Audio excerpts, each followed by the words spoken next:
जय बोलो अहिंसा परमो धर्म की। परम पूज्य आचार्य गुरुवर श्री विद्यासागर जी महाराज की। पूज्य परम पूज्य मुनि श्री 108 प्रमाण सागर जी महाराज की।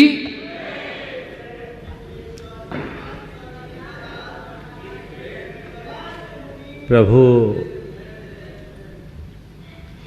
आराधना में लीन आचार्य मानतुंग ने भगवान की विभूति का परिचय कराते हुए अंत में कहा कि प्रभु इत्थम यथा तो विभूतिरभुत जिनेन्द्र धर्मोपदेशन विधो न तथा परस्य। भगवान आपकी जो विभूति है वैसी विभूति संसार में अन्य किसी के पास नहीं।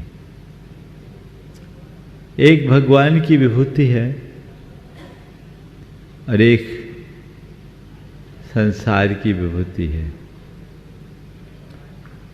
भगवान आंतरिक विभूति से संपन्न है, पर हम सारे संसारी लोग बाह्य विभूति में ही मुग्ध होते हैं।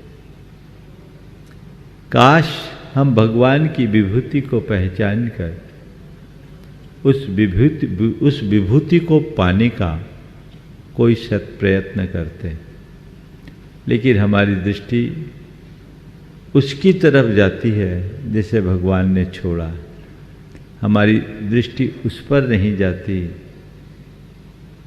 जो भगवान के पास है और जो स्थायी है। हम लोग क्षणभंगुर को शाश्वत मानते हैं और क्षणभंगुर को शाश्वत मानने के चक्कर में ही हमारा सारा जीवन उलझता रहता है। संत कहते हैं बाह्य विभूति से व्यामोह छोड़कर अंदर के चैतन्य विभूति को पहचानने की कोशिश करें, जो हमारे जीवन को शाश्वत प्रतिष्ठा प्रदान करेगी। इस प्रकार अब तक जो भी बातें की गई वह एक आध्यात्मिक प्रेरणा के साथ की गई। आगे 10 छंद और बचे हैं और इन 10 छंदों में 9 प्रकार के भयों से मुक्त होने की बात की जा रही। हमारा जीवन अनेक प्रकार के भयों से आक्रांत होता है और भयोत्पादक परिस्थितियों के निर्मित होने पर जब चित्त विचलित होता है, उस समय यदि हम भगवान का आश्रय ले, प्रभु भक्ति का आलम्बन ले, तो सब प्रकार के भयों से मुक्त होकर जीने में समर्थ हो सकते हैं। जब कभी भी इस तरह की बातें आती है तो लोग प्रायः कई तरह के चमत्कारों से जुड़ जाते हैं।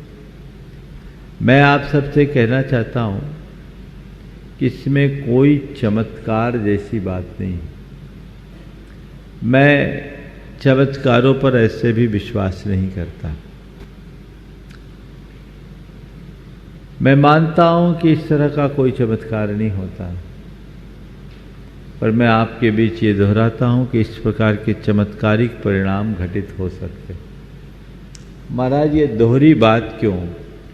एक तरफ चमत्कार नहीं होता और आप दूसरी तरफ ये भी कह रहे हैं कि इस तरह की चमत्कारिक बातें घटित हो सकती है। ये तो परस्पर विरोधी दिखती है। नहीं, कोई विरोधी नहीं। सत्य को समझिए, ये कारण कार्य व्यवस्था है। जो कारण कार्य व्यवस्था को ठीक रीति से समझ लेता है वो किसी भी चमत्कारिक बातों पर मुग्ध नहीं होता, अपितु अपने अंतर्मुखता, अपनी श्रद्धा भक्ति के बल पर अपने जीवन को चमत्कृत करने में समर्थ हो जाता है। सच्चा चमत्कार जीवन का निखार है। सच्चा चमत्कार अपने चित्त का रूपांतरण है, अपनी चेतना का परिष्कार है, अपने जीवन का परिवर्तन है। ये सब चीज़ें अपने साथ घटित हो सकती है। आगे जिन छंदों की बात की जा रही है उन सब छंदों में जो बातें हैं वो हमें ऐसे ही कारण कार्य व्यवस्था से जुड़ी हुई है और उनमें कुछ प्रतीक भी अंकित हैं। आज मैं इन्हें आगे बढ़ाऊंगा, 3 या 4 छंद पूरे करूंगा, क्योंकि मुझे अब भक्तामर को जल्दी पूर्ण भी करना है। इसलिए हम छंदों को ले, उनके अर्थ को ले, उनमें अंतर्निहित गूढ़ार्थों को और आध्यात्मिक अर्थों को समझकर हम इसे अपने जीवन में किस तरह से समाहित कर सके, इसकी चर्चा आज आप सबके बीच होगी। श्योतन मदाविल बिलोल कपोल मूल, मदाविल विलोल कपोल मूल, मत्त भ्रमत भ्रमरनाद विवृद्ध कोपम, मत भ्रमत भ्रमरनाद विवृद्ध कोपम, ऐरावताभमिभमुद्धतमा पतन्तम, ऐरावताभमुद्धतमा पतन्तम, ऐरावताभमिभमुद्धतमा पतन्तम, ऐरावताभमुद्धतमा पतन्तम, दृष्ट्वा भयं भवति नो भवदाश्रितानां, दृष्ट्वा भयं भवति नो भवदाश्रितानां। कह रहे श्योतन मदाविल बिलोल कपोल मूल। कपोल मूल, कपोल का अर्थ होता गाल और गालों का मूल, इसको बोलते हैं गंडस्थल। हाथी के शरीर का सबसे सुकोमल स्थान होता है गंडस्थल, जिससे श्योतन मदाविल, श्योतन यानी झरते हुए मद से मलिन, जिससे मद झर रहा है। जब हाथी मदोन्मत्त तो होता है तो उसके गंड मूल से मद झरने लगता है, और जो उसका मद होता है बहुत सुगंधित होता है। उस मद के सुगंध से मत्तब भ्रमद भ्रमरनाद विविध कोपम, उसकी सुगंधि के कारण भौरे आते हैं, और भौरे तो सुगंध के प्रेमी होते, तो सुगंध में मत्त भ्रमद भ्रमरनाद, मत भ्रमद गुंजार करने वाले भ्रमरों के नाद से जिसका क्रोध और अधिक बढ़ गया। ऐसे ही तो सुकोमल स्थल, हाथी के ऊपर मद तो चढ़ा हुआ है, उसका वो मद झर रहा है, और उस मद के झरने से भौरे आकर उसके ऊपर गुंजार कर रहे, बैठ रहे हैं, तो और डिस्टर्ब हो रहा है। तो जिस हाथी का क्रोध बढ़ रहा, अर्थात झरते हुए मद से मलिन जिसका कपोल मूल है, गंडस्थल है, और गुंजार करते हुए भ्रमरों के नाद से, भौरों के गुंजार से जिसका क्रोध बढ़ा हुआ है, ऐसा ऐरावताभ मिभ, मिभ इव का अर्थ होता हाथी, ऐरावताभ, ऐरावत की भांति विशाल काय, उद्धतम आपतंतम, उद्धत प्रचंड, विकराल, भयानक,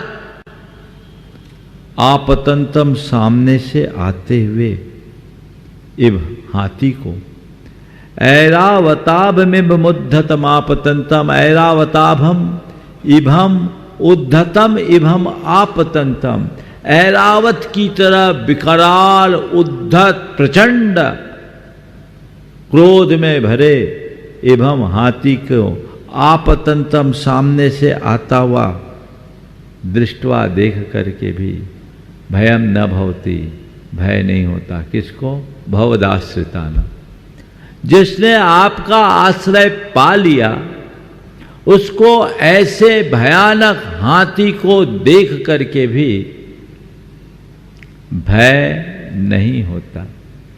इस छंद का भाव कुल ये है कि भगवान आपका आश्रय लेने वालों का, कि आपका आश्रय लेने वाले को मदोन्मत्त हाथी भी उन्हें देखकर बिल्कुल शांत हो जाता है। अब स्थूल दृष्टि से देखें तो ये चमत्कार जैसा दिखता है, पर इसमें मुझे चमत्कार नहीं, कारण कार्य व्यवस्था दिखती है। हमने शास्त्रों में अनेक स्थानों में पढ़ा है, सुना भी है, और कई फिल्मों में भी आप लोगों ने देखा है कि मदोन्मत्त हाथी किसी व्यक्ति विशेष के सामने आकर एकदम सरेंडर हो जाता है। होता है, जो बहुत उछाड़ पखाड़ कर रहा था, वो हाथी भी जो बहुत विकराल रूप धारण किए हुआ था,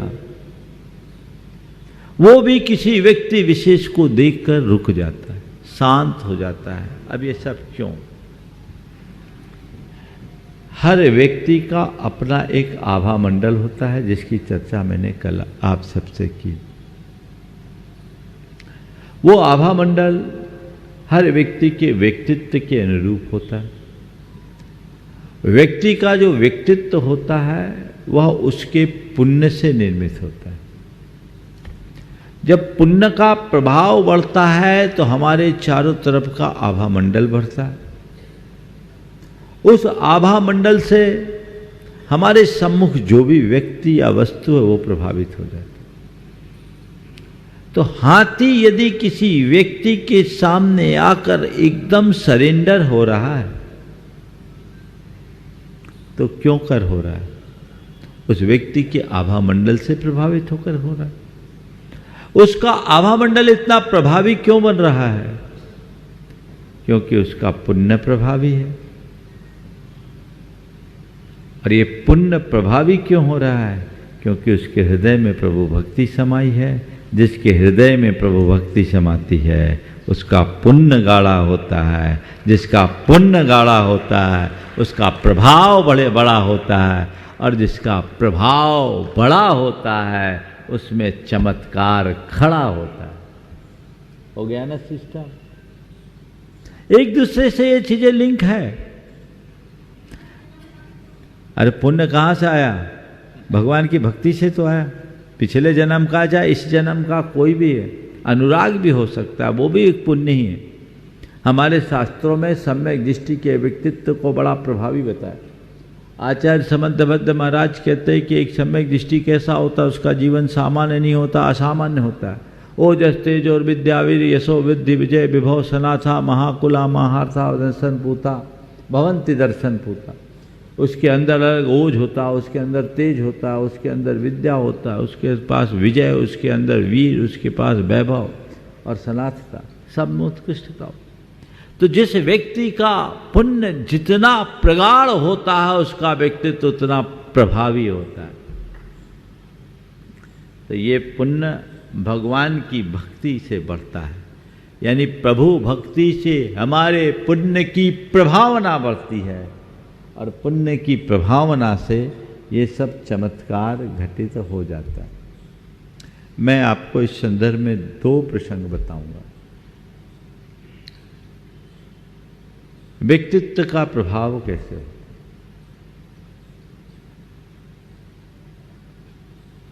जैन जगत में एक बड़े ख्यात नाम श्रावक हुए हैं, दीवान अमरचंद।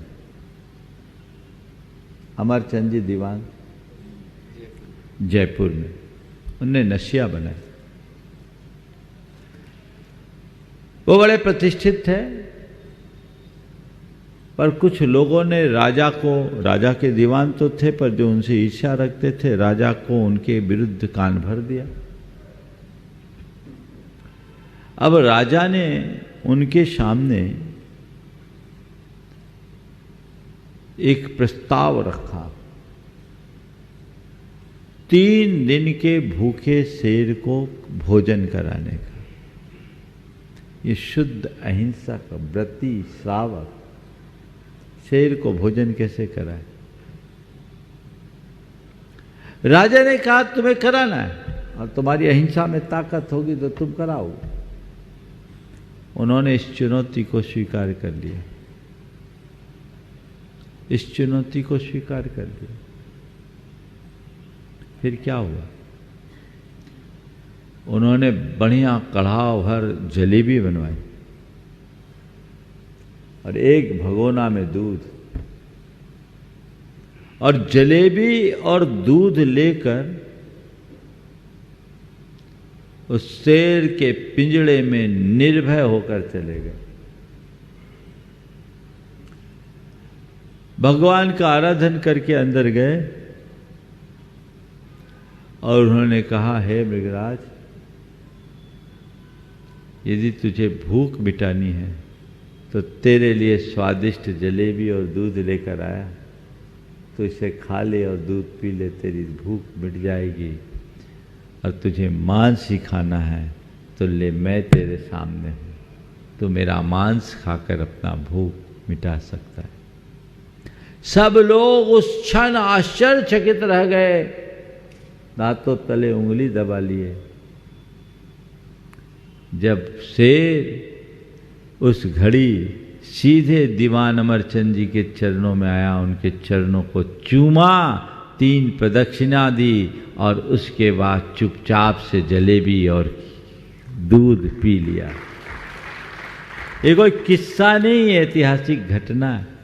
वो दीवान अमरचंद जी जिनके जोहरी बाजार में आज भी एक नशिया, और उनके भतीजे दीवान उदयचंद जी ने भी एक नशिया बनाई जो भट्टा रखी नशिया के पास।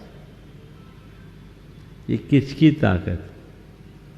ये अहिंसा की ताकत, ये भावना की ताकत, ये भक्ति की ताकत है घटी। दूसरी बात, भगवान की भक्ति करो तो हाथी का कोई डर नहीं।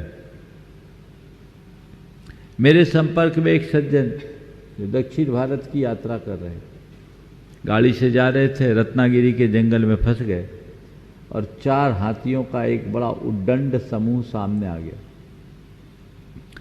100-125 मीटर की दूरी पर वो थे, सामने हाथी, अब क्या करें? वो उपाय समझ में नहीं आया। हाथियों ने अपना रौद्र रूप धारण कर रखा था। उन्होंने कहा, महाराज जी, हम परिवार के 4 लोग थे, चारों ने भक्तामर स्तोत्र पढ़ना शुरू किया और महाराज जी 30-40 सेकेंड बीते होंगे, हाथी ने हम लोगों को देखा और अलग रास्ता पकड़ लिया, मानो वो कह रहा हो लाइन क्लियर है। प्रभाव। सन 2006 में हम सम्मेद शिखर जी में थे, परिक्रमा के लिए निकले थे। उस समय 18 हाथियों का समूह आया हुआ था जंगल में। हमारे साथ 3400 लोगों ने परिक्रमा की।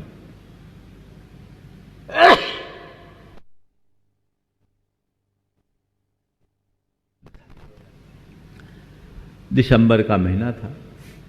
हम लोग 9:30 बजे निकले थे, 10 बजे पूरा समूह निकला, पूरे मैनेजमेंट के साथ निकले थे। 2 महिलाएं थी, रायपुर की वृद्ध महिलाएं। जब वो जंगल की ओर आने लगी, जो टीम थी सबसे पीछे, आपकी सुरक्षा को देखते हुए उनने पहाड़ी से आवाज़ लगाया कि आप लोग लौट जाओ, पर वो मानी नहीं। दोनों वृद्ध महिलाएं आ गई। हम लोग ईश्वरी पहुंच गए शाम को और उनका कोई अता पता नहीं। लोगों को चिंता हुई, टीम गई उनको देखने के लिए। रास्ते में उनको हाथी मिल गया तो वो टीम वापस लौट आई। इन महिलाओं का कोई अता पता नहीं। सारे लोग रात भर चिंता करते रहे कि कहाँ जाए। बाकी सारे लोग आ गए, 2 महिलाओं के अलावा किसी का पता नहीं।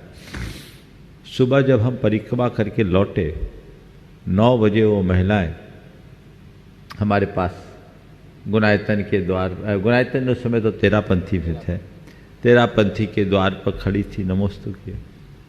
पता चला वो दोनों महिलाएं रात में एक गांव में रुक गई थी रास्ता भटकने के कारण। गांव के लोगों ने उन्हें एक झोपड़ी में रख दिया। संयोग से हाथी उसी गांव में आ गए। गांव वाले अपना घर छोड़कर भाग गए। ये दोनों महिलाएं एक झोपड़ी में रात भर रही और उनने कहा, महाराज हमने कुछ नहीं किया, भक्तामर का पाठ किया, नमोकार का जाप किया, हाथी हमारे झोपड़ी के पास आया पर हमारा कुछ नहीं किया।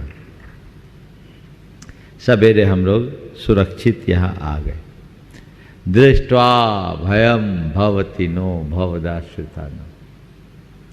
पुण्य प्रगाढ़ होगा तो सारा कार्य होगा। फिर दूसरी बात, यहां पर ये नहीं कह रहे कि तुम्हारा हाथी कुछ नहीं बिगाड़ेगा। यहां कह रहे हैं कि ऐसा हाथी भी होगा तो तुम्हारा भक्त उससे डरेगा नहीं। दृष्ट्वा भयम भवति नो बहुदाश्रितानो। हमने सुना है पंडित टोडरमल जी से राजा किसी वजह से कुपित हुआ और उन्हें हाथी से कुचलवा देने का दंड दे दिया। उस समय उनकी ज्यादा उम्र नहीं थी, शायद 43-44 साल की उम्र थी। बड़े प्रतिभावान विद्वान जैन जगत के एक बहुत बड़ी विभूति थे। जब उनके सामने ये प्रस्ताव आया, निडर होकर के चले गए। बोले ठीक है, मुझे जहां तक कुचलने की बात है, मुझे तो कोई छू ही नहीं सकता, कुचलने की बात क्या है। जो मैं हूं वो अजर अमर अविनाशी हूं, मुझे कोई मेरा बाल बांका भी नहीं कर सकता। और निर्भीक निडर होकर के वे सामने प्रस्तुत हो गए। दृष्ट्वा भयम भवति नो भवदाश्रिताना। इस अर्थ को हमें इसी संदर्भ में समझने की कोशिश करनी चाहिए। फिर दूसरी बात, इसे एक प्रतीकात्मक रूप में भी देखना चाहिए। हाथी को काल का, काम का और मान का प्रतीक माना जाता है। काल, हाथी काल की तरह है। हम लोग संसार वृक्ष में देखते हैं हाथी संसार वृक्ष को हिलाता है, यानी काल रूप वृक्ष को हिलाने वाला हाथी। जिसने भगवान का आश्रय ले लिया उसके ऊपर काल का कोई जोर नहीं पड़ता, वो मृत्युंजयी बन सकता है। दृष्ट्वा भयम भवति नो भवदाश्रितानम का अर्थ ये निकाला जाता है। हाथी बड़ा कामी होता है। काम से उन्मत्त हाथी अपने प्राण गंवा देता है, बंधन में पड़ना पड़ता है। हाथी को पकड़ने के लिए कृत्रिम हथनी को रखा जाता है और बीच में एक गड्ढा रखकर ऊपर से ढक देते हैं। कामोन्मत्त हाथी उसके पीछे भागता है और गड्ढे में गिर के फंस जाता है। तो कहते हैं जिसने आपके नाम का आश्रय ले लिया वो काम से मुक्त हो जाता है, क्योंकि भक्ति में विरक्ति का बीज छिपा होता है। हाथी को मान का भी प्रतीक है, बताया गया है। हाथी पर चढ़ गया यानी अभिमान के गज पर सवार हो गया, है ना। हाथी बड़ा प्राणी होता है, तो बड़ा हो गया यानी हाथी बन गया। और हाथी की नाक भी बड़ी होती है, नाक लंबी होती है ना, तो मान का प्रतीक नाक है। लंबी नाक वाले, जिनको ज़्यादा नाक, जो अपनी नाक बड़ी करने चाहते हैं, मुझे लगता है वही लंबी नाक वाले बनते हैं। समझ गए। तो हाथी मान का प्रतीक है। जो भगवान आपका आश्रय लेता है वो अभिमान के गज से नीचे उतर जाता है। दृष्ट्वा भयम भवति नो भवदाश्रितानाम, इस प्रकार का आध्यात्मिक अर्थ भी इससे निकाला जा सकता है। अब कह रहे हाथी तो ठीक है, सिंह का भी प्रकोप आपके भक्त पर नहीं होता। वो कैसे, देखिए। भिन्नेभ कुंभ गलदुज्ज्वल सोनिताक्त,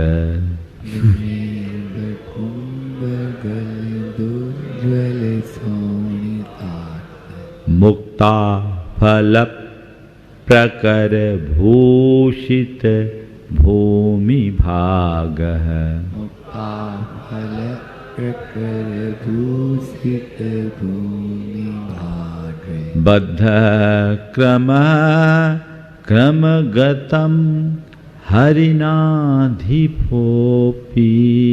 बद्ध क्रम क्रमगतम हरिणाधिपोपि, बद्ध क्रम क्रमगतम हरिनाधिपोपि, बद्ध क्रम क्रमगतम हरिणाधिपोऽपि नाक्रामति क्रमयुगाचल संसृतं ते। नाक्रामति क्रमयुगाचल संसृतं ते। देखिए, शेर हाथी पर हमेशा हावी होता है। अब क्या कह रहे हैं? कैसा शेर? भिन्नेब कुंभ गलत उज्ज्वल सोनिताक्ष। इब का अर्थ होता हाथी। भिन्नेब विदारित कर दिया है जिसने। किसको? इम्भ इब कुंभ अर्थात हाथी के गंडस्थल को। शेर हमेशा हाथी का पीछे से शिकार करता है और सबसे पहले उसके गंडस्थल को विदारित करता है। और कहा जाता है हाथी के गंडस्थल में मोती होते हैं, जिसको गज मोती कहा जाता है। वो एक रतन है, वो हाथी के गंडस्थल में होते हैं और अत्यंत शुक्ल धवल होते हैं।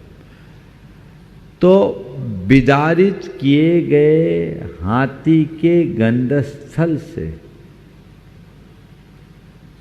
उज्ज्वल कुंभ गलदुज्ज्वल सोनिताक्ष रक्त मिश्रित उज्ज्वल मुक्ता फल प्रकर भूषित भूमि भाग। मुक्ता फल मोतियों, मोती मुक्ता फल यानी मोती, प्रकर यानी समूह। मुक्ता फल प्रकर भूषित भूमि भाग, धरती जिससे, भूमि भाग जिससे शोभायमान।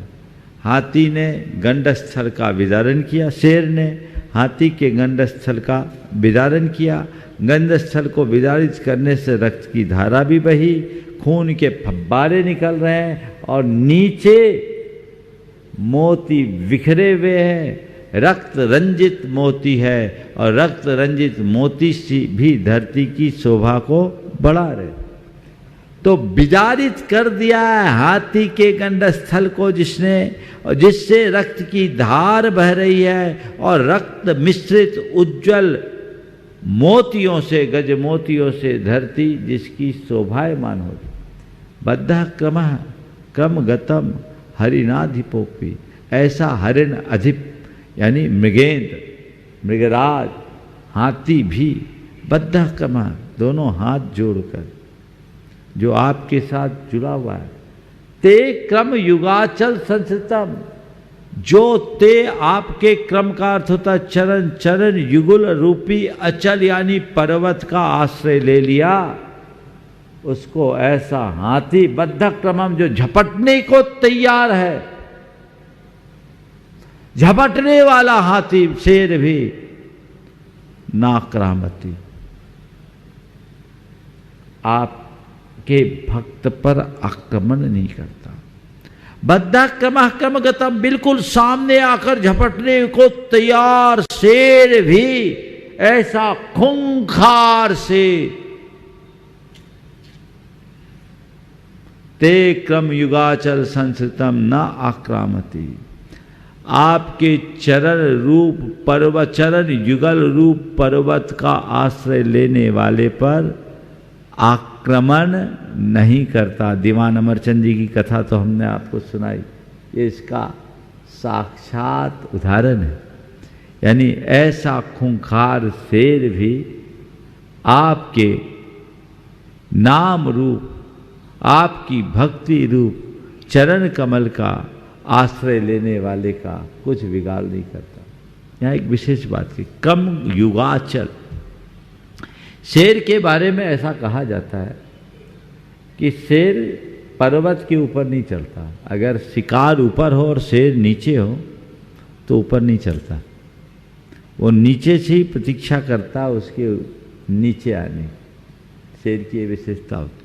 चीता चढ़ जाएगा, शेर नहीं चढ़ेगा। तो शेर जिसने आपके चरण युगल रूप अचल यानी पर्वत का आश्रय ले लिया, उनके लिए शेर कुछ भी बिगाड़ता नहीं है। अब शेर नहीं बिगाड़े इसमें भी चमत्कार दिखता है, पर मुझे इसमें एक प्रतीक भी दिखता है। वो क्या है?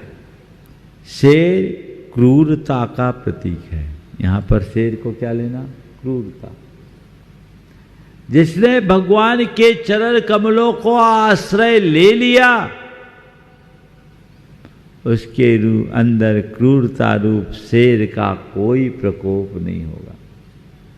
कहीं प्रचंड दावाग्नि लगी हो तो भगवान आपके नाम स्मरण रूप जल से वो अग्नि पल में बुझ सकती। कैसी भी प्रचंड आग लगी, क्या कह रहे पहले छंदकार थे, कल्पांत काल पौनोद्धत वन्य कल्पम। वन्य यानी अग्नि। कैसी अग्नि? कल्पांत काल पौनोद्धत। कल्पांत काल यानी प्रलय कालीन। पवन यानी वायु से उद्धत, अरे एकदम जाजल्यमान है, तेज आंधी से जिसमें प्रचंड लपटे उठ रही है। दावानलम ज्वलित मुज्ज्वल मुत्स्फुलिंगम। ऐसे दावानल, जंगल की आग, ज्वलित मुज्ज्वल मुत्स्फुलिंगम, जिससे ज्वाजल्यमान लपटे उठ रही है, चिंगारियां फैल रही है। विश्वम जिगत्सुमिव सम्मुखम आपतंतम।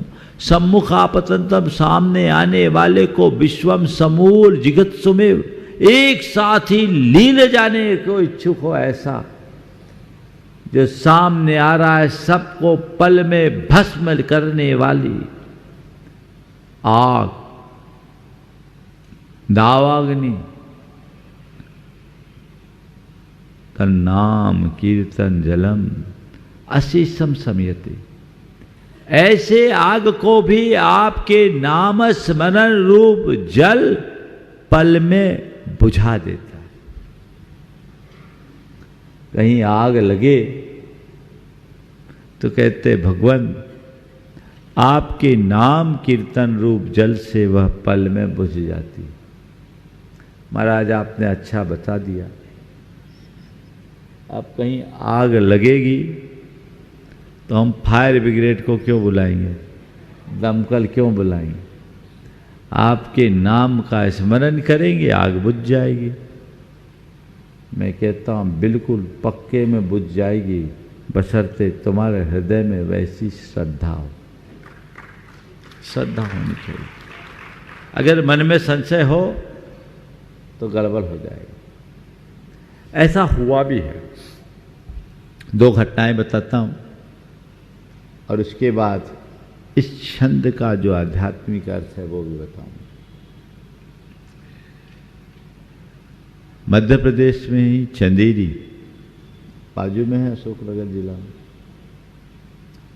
चंदेरी में एक व्रती श्रावक रहते थे, बड़े धर्मात्मा थे, 7 रुतबाधारी थे। चंदेरी हमारी एक ऐतिहासिक और सांस्कृतिक नगरी है। आज भारत की सबसे उत्तम और प्राचीन चौबीसी वहां विद्यमान है। वहां राजमहल में आग लग गई, प्रचंड आग। वे बड़े साधक थे, सिद्ध योगी थे, भक्तामर के आराधक। उन्होंने भक्तामर का मंत्र जल छिटा, पल में आग बुझ गई। इससे उनका राज दरबार में मान बढ़ गया। वहां की जो राजनर्तकी थी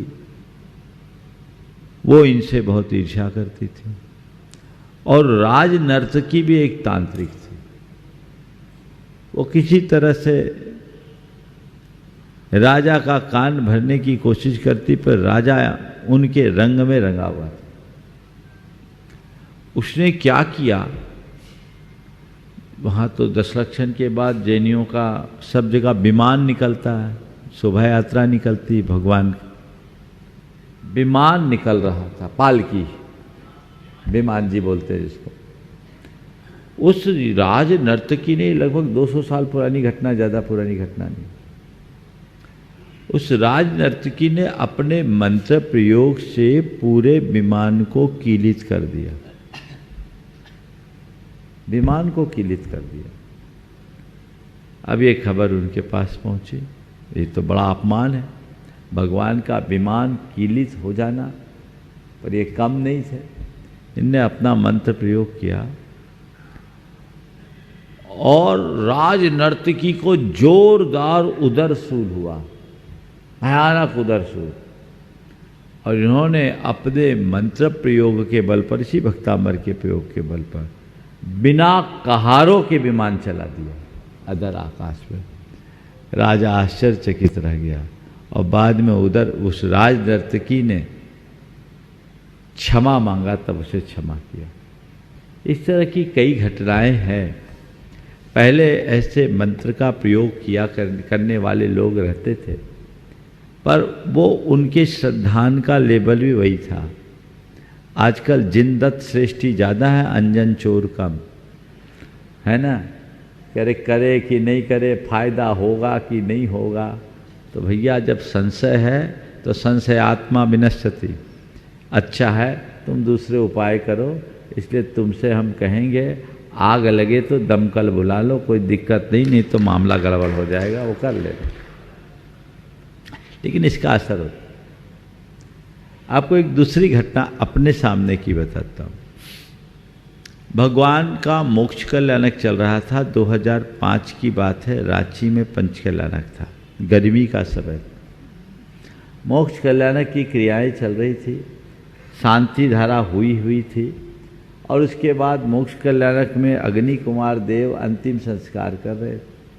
रुई का पहाड़ बना हुआ था, कुर्सियों के माध्यम से रुई का पहाड़, और जो अब तो सुधार लिए प्रतिष्ठाचार्यों ने, नहीं तो अभी भी वही पुरानी टेक्निक चलती, मुकुट में तार बांध के उसमें एक कपूर चिपकाते और अग्नि कुमार देव का। अब किसी ने मुकुट रखा और उसका कपूर उचट कर रुई पे पड़ गया और पहाड़ में आग लपटे सीधे ऊपर उठ गई। सेकेंडों का खेल, आग की लपट। लोग तो सोचे ये निर्वाण कल्याण की कोई क्रिया है। अशोक नगर के स्वयं सेवक वहाँ थे, जैन युवा वर्ग, वो शांति धारा का गंदोदक का जल टंकी में पड़ा हुआ था, आग बुझाने के लिए क्या करे, वो ही उसमें डाल दिया, और आग की लपट जो आसमान को छूने वाली थी पल में बुझ गई। तन्नाम कीर्तन जलम सम्यक से सब। लोग समझ ही नहीं पाए, कुछ सेकेंडों का खेल।